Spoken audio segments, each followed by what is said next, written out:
ముందుగా మినప్పప్పు 6 గంటలు నానబెట్టుకోవాలి.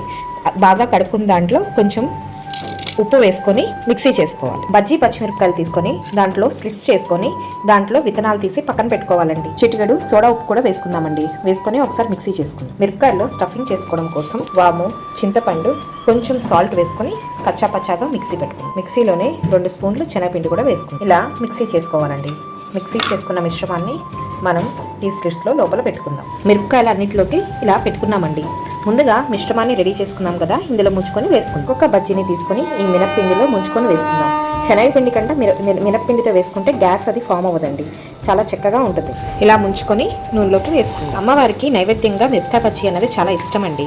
అందుకే వరలక్ష్మి వ్రతం రోజు చేసి కంపల్సరీ పెడతారు తెలిసిన వాళ్ళు. గోల్డెన్ కలర్లోకి వచ్చిన బజ్జీల్ని తీసేసుకుందామండి. ఎంతో టేస్టీగా ఉంటే మినపప్పు మిరపకాయ బజ్జీలు రెడీ అండి. మీరు కూడా చేసుకొని ఎంజాయ్ చేయండి. నచ్చితే లైక్ చేయండి, షేర్ చేయండి, సబ్స్క్రైబ్ చేయండి.